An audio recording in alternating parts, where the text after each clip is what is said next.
happy that we were able to make the trilogy and able to tell this story, and that it's not like we could just go and make it, that we needed the fans, we needed the people to kind of believe in this universe, believe in these characters, believe in Shepard's story.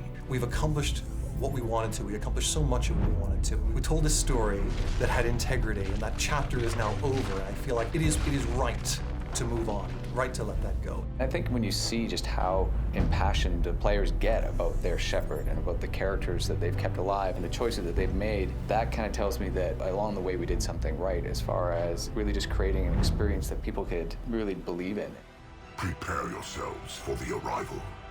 All of this, the whole universe, we've created this galaxy of stuff that is so much better than I think we could imagine. That's because we have this amazingly talented team. And I think the other thing that I'm really thankful for is the fact that we were able to get it all done. And if you think about all the games or even studios over this 8 years we've been working on this that got canceled, or studios that got closed, and it is a tough industry. To be able to say that you want to finish 3 games and you're going to try and tell that story, and then to get to the end and we were able to finish it all, it is pretty amazing, and we're very fortunate to have been able to get to the end and finish the process. In the entertainment industry, I think that we have a gift to be able to provide people with an escape, and especially in this day and age where people really need to escape more. I started out as just a BioWare fan like so many other people. I still remember the day I went to the store and bought Mass Effect 1 because I'm very excited. I'd been following all the press on that game leading up to its release. Ran home and really just played the heck out of that game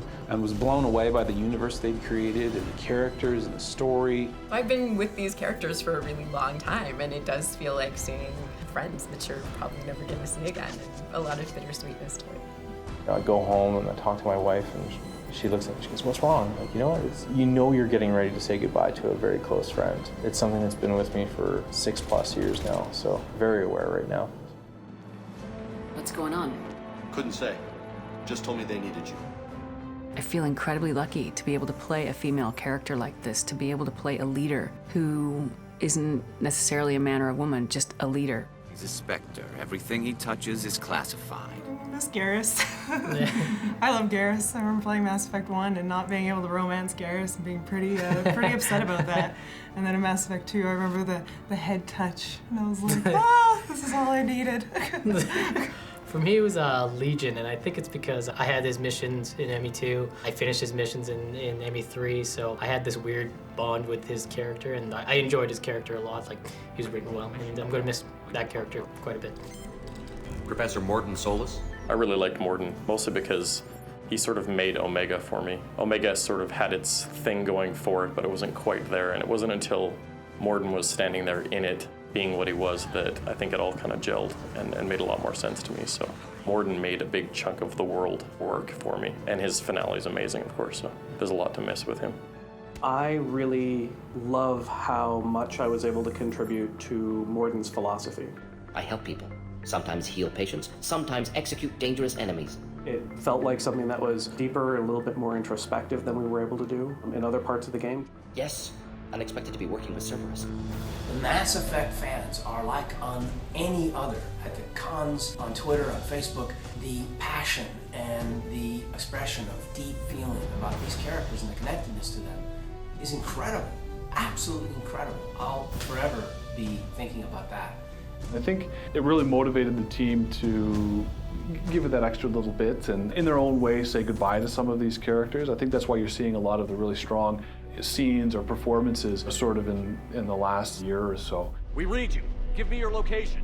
The Mass Effect universe is huge, right? It's vast. There are so many different stories that we can tell. Shepard is one person in this universe, and him and his friends are great, and we've enjoyed them for all these years, but there are so many more things that we can show and talk about. So I'm really looking forward to working on what the franchise has in the future. In a way, it is bittersweet, but I'm happy to see the sunset on the entire trilogy. What we'll be able to do is bring something new and fresh next time around. And Shepard's story was one that obviously was meant to be told in 3 games, and I think now that we've told it, we can look back and learn a lot from what we've done, learn a lot from the story that we've told.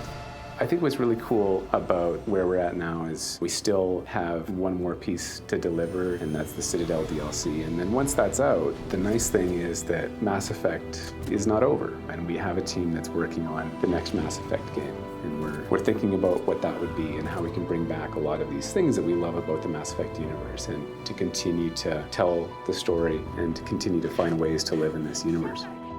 So long, Commander Shepard. It was really fun being you.